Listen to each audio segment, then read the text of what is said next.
अमेरिकेकडून व्हिसाचे नियम अधिक कडक केले जात आहेत। विद्यार्थी, एक्सचेंज व्हिजिटर आणि पत्रकारांसाठी नवे नियम लागू होत आहेत। विद्यार्थी पत्रकारांच्या व्हिसासाठी ठराविक मुदत निश्चित करण्यात आलेली आहे। अनिश्चित काळासाठी अमेरिकेत राहण्याच्या पद्धतीला पूर्णविराम देण्यात आला आहे। एफ, जे आणि आय श्रेणीतील व्हिसांसाठी ही निश्चित मुदत असेल। यापूर्वी काही श्रेणीतील नागरिकांना अनिश्चित काळासाठी राहण्याची परवानगी होती, मात्र आता या पद्धतीला पूर्णविराम देण्यात आला आहे। अमेरिकेच्या होमलँड सिक्युरिटी विभागानं या बदलांची घोषणा केली आहे। डॉक्टर विजय खरे, आंतरराष्ट्रीय विषयांचे अभ्यासक आपल्यासोबत आहेत। डॉक्टर विजय, आपल्याला कल्पना आहे अमेरिका अधिक संरक्षणात्मक भूमिकेमध्ये जात चाललेली आहे, जी आतापर्यंत बऱ्यापैकी खुली मानली जात होती इमिग्रेशनच्या बाबतीत। या नवीन नियमांकडे आपण कसं पाहता? अमेरिकेच्या या नवीन ध्येय धोरणाची पार्श्वभूमी लक्षात घेता याचं अमेरिका चीन तणावाचं जे राजकीय इम्प्लिकेशन आहेत त्या अनुषंगाने हे 3 महत्वाचे त्यांनी बदल केले। आपल्याला ज्ञात आहे की साधारणतः एफ व्हिसा जो असतो तो आंतरराष्ट्रीय विद्यार्थ्यांच्यासाठी असतो। जे व्हिसा जो असतो ते आंतरराष्ट्रीय विद्यार्थी, एक्सचेंज फॅकल्टी, स्टुडंटसाठी असतात त्याच्यासाठी असतो। आणि आय व्हिसा हा तुमच्यासारखे पत्रकारांसाठी साधारणतः 240 दिवसापर्यंत असतो।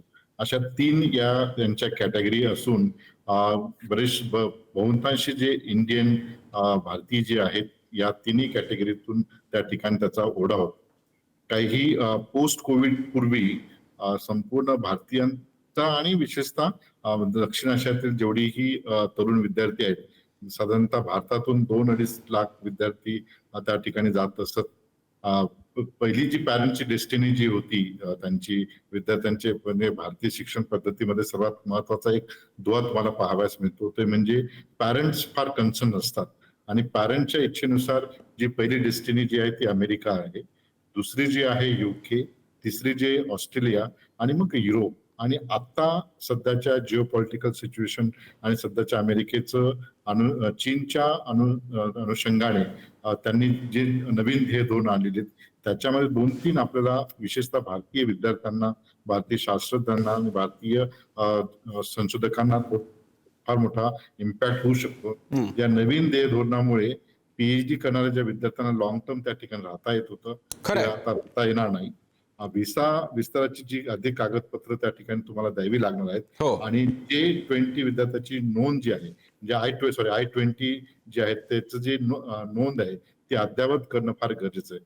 हे जरी असेल तरी पार्श्वभूमी म्हणजे जरी सुप्रीम कोर्टने आता काही निर्णय ट्रम्पच्या प्रशासनाने जे निर्णय घेतले त्याच्या विरोधात तिथल्या सुप्रीम कोर्टने निर्णय दिलेले आहेत, तरीही त्यांनी हे रूल्स आता बदललेले असल्या खरे आणि याच्यामुळे अमेरिका अधिक कठोर होत जाणार आहे का? विशेषतः त्यांनी मधल्या काळात जन्माधारित नागरिकत्वाला सुद्धा विरोध केला होता ट्रम्प यांनी, आणि यापुढे नवीन नियम कसे असतील? आणि म्हणूनच आपल्याला कल्पना आहे खरे सर, अनेकदा अमेरिकेत गेलेली किंवा अमेरिकेत काम करणारी मंडळी भारतात किंवा ते आपापल्या देशात जात नाहीयेत, कारण आपण बाहेर जायचो आणि नवा नियम झाला तर कदाचित परत अवघड होईल। बघूया काय होते। धन्यवाद डॉक्टर खरे आपल्या माहितीसाठी।